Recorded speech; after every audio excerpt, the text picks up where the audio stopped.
Kouri Richins became one of the most talked about women in true crime for one reason people still cannot shake. Her husband died with a massive amount of fentanyl in his system, and the deeper prosecutors went into what happened before and after Eric Richins' death, the less this looked like one sudden tragedy. Because if the state is right, Eric Richins did not just die suddenly in March 2022 after drinking a Moscow Mule his wife made for him. He died, and the woman now accused in that death kept moving like nothing had cracked yet. Still talking, still explaining, still presenting grief, still controlling the image. Kouri Richins has pleaded not guilty. And that is where this case gets hard to look away from, not only because of the allegation, it is how normal everything around her seemed to keep looking. Because what kind of person stays that composed while standing in the middle of something this dark and assumes nobody will ever dig underneath it? The Kouri Richins case does not stay locked on one death. It opens into motive, pressure, timing, and the question of whether Eric Richins' death was the end of something that had already been building. The state's theory is simple. This death sat at the end of motive, pressure, planning, and failed warning signs. Money was one part of it. Kouri was drowning in debt, loans, lender pressure, real estate problems, bills that were getting harder to carry and harder to hide. Jurors heard she was about $4.5 million in debt, believed she would inherit an estate worth more than $4 million, and had opened life insurance policies on Eric totaling about $2 million without his knowledge. Prosecutors say she was chasing money she thought would solve everything, but that still leaves one problem. If money was the motive, was there anything before March 2022 that made Eric Richins' death look less sudden and more deliberate?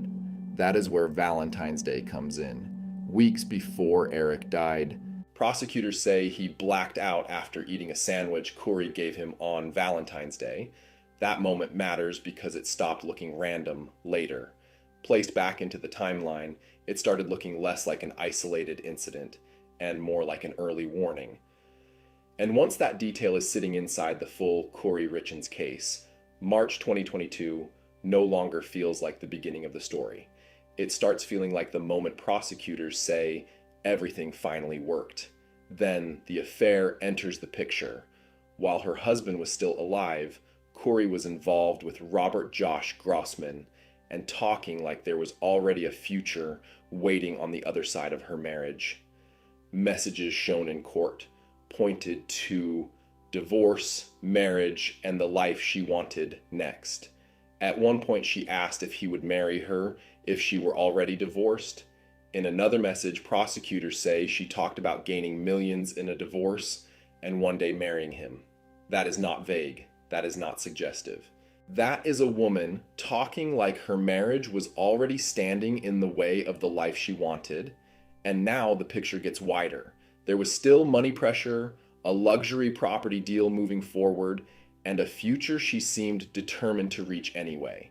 So the picture is no longer just debt and a dead husband.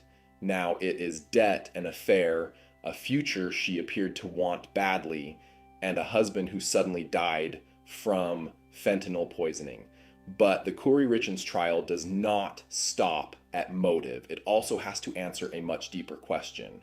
Where did the fentanyl come from? The state says it leads back to Kouri.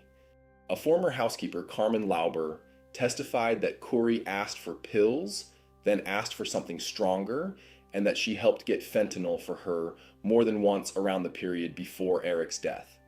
Prosecutors also showed jurors phone searches they say came from Kouri's device, including what is a lethal dose of fentanyl, luxury prisons for the rich America, and if someone is poisoned, what does it go down on the death certificate as?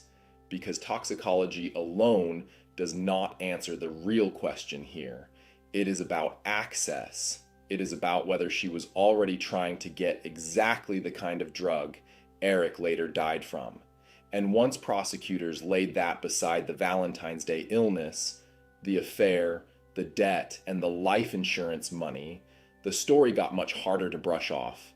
But prosecutors did not stop at motive, access, or timing. They also kept circling back to what happened after Eric Richins died. Phone activity placed her device active again. Around 3:06 a.m., before the 911 call came in at 3:21 a.m.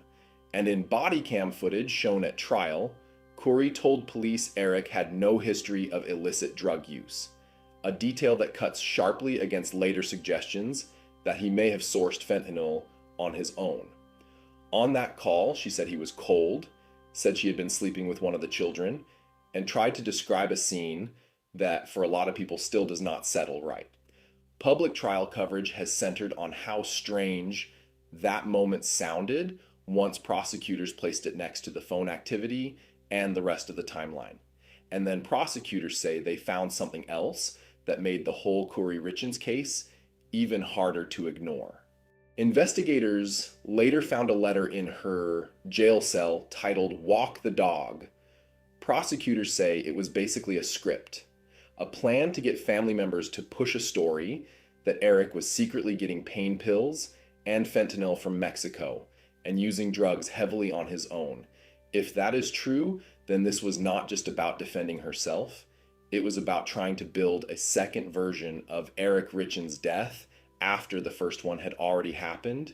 It raises the possibility that if prosecutors are right, this was not panic. It was control. Control before the death, control around the death, and control over the story after the death, because a person can lie, a person can perform grief, a person can explain away suspicion. But when the motive, the messages, the money, the access, the search history, the phone activity, and the jailhouse letter all start sitting in the same room together, the case stops feeling like one terrible night. It starts feeling like Eric Richins was surrounded by danger long before he was ever found cold in that bed. And that is why this case keeps following people, because the darkest part is not just the idea that Eric Richins died. It is the possibility that the person closest to him may have already been moving toward that ending while he still thought he was safe. If you've been following the Kouri Richins trial and want more true crime breakdowns like this, subscribe.